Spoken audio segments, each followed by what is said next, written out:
Your daily anger. Bang! Anger. Bang!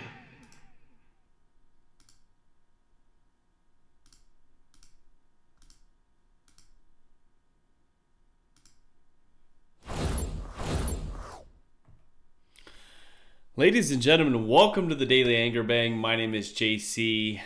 This is your late night golf content. Hopefully you guys are having a great weekend.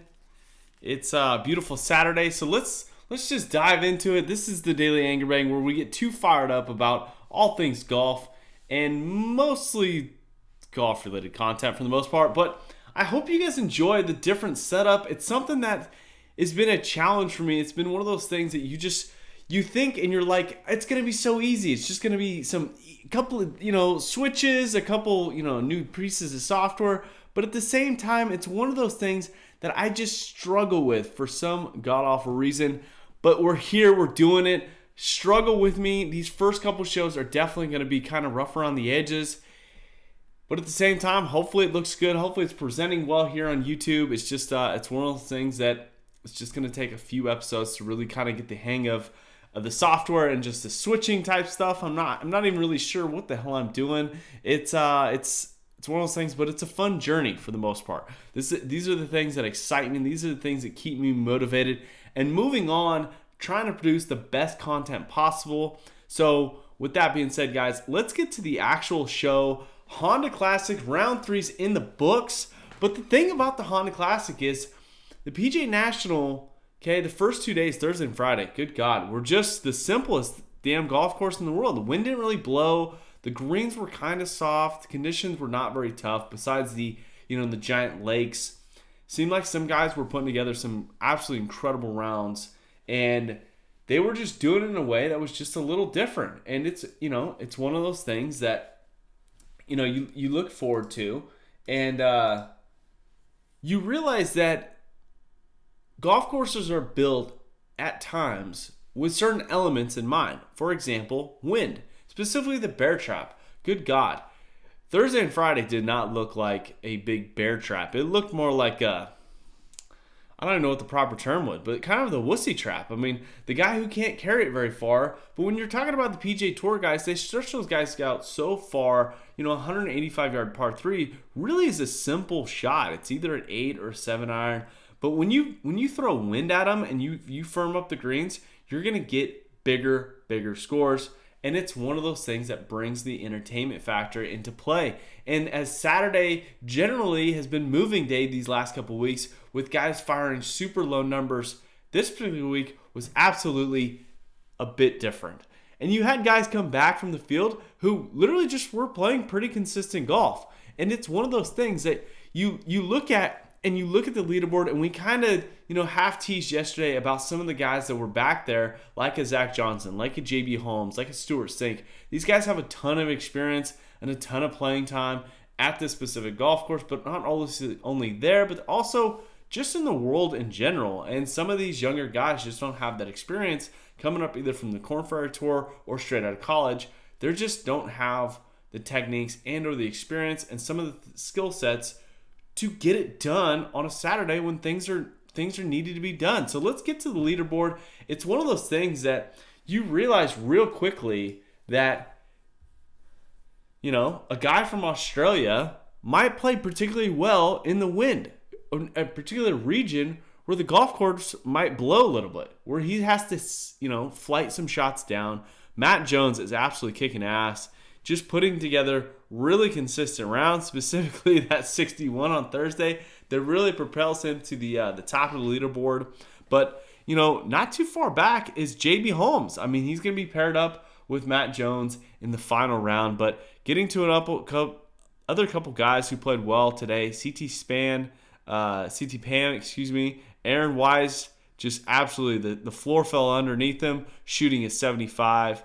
But you got guys who, for example, Keegan Bradley, Zach Johnson, Stuart Sink, all sitting at that -5 number.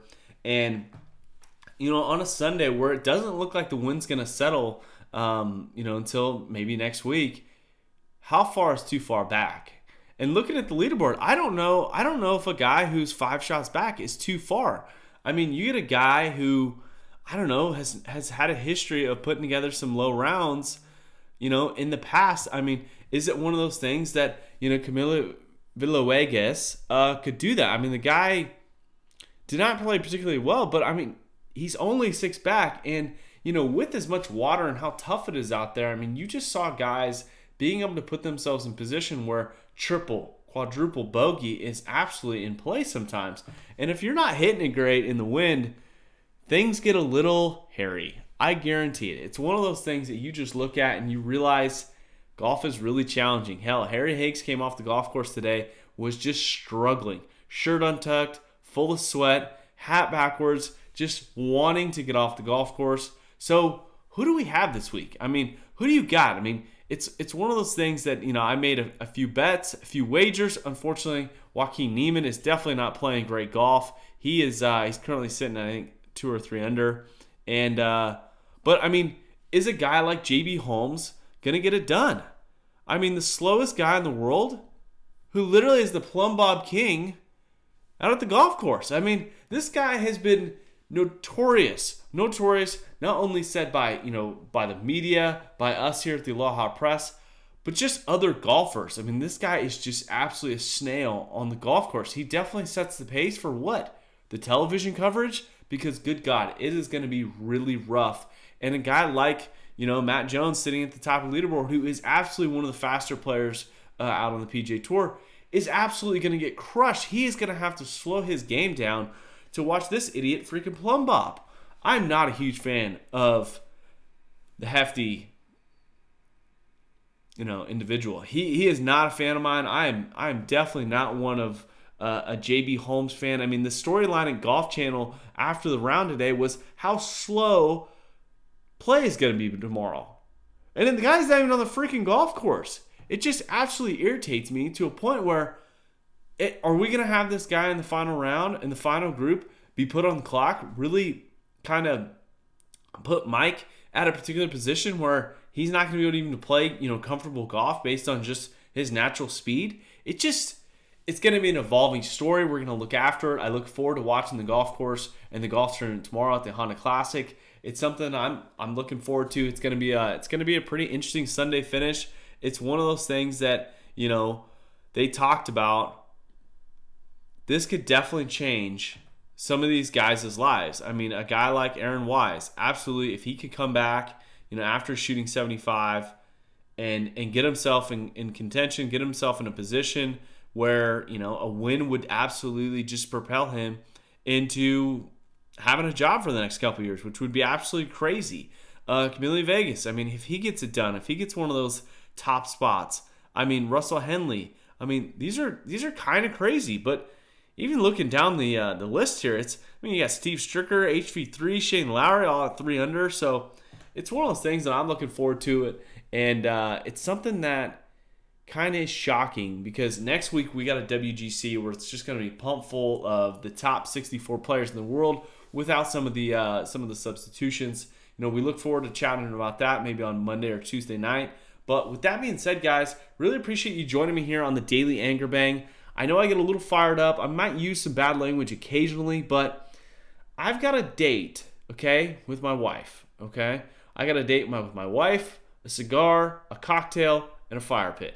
And I'm absolutely looking forward to that. 75 days ago, I did this challenge where it absolutely almost broke me. It almost broke me. But tonight is the payoff. We're going to go out and enjoy ourselves. So with that being said, guys, really appreciate it. And go sign up for the Golf Email newsletter. Make sure you like, subscribe, and also leave a comment below. And it tells YouTube that, hey, we're actually producing halfway decent content, something that's going to bring value to your life here on the Daily Anger Bang. So really appreciate it. Hopefully you guys have a great night.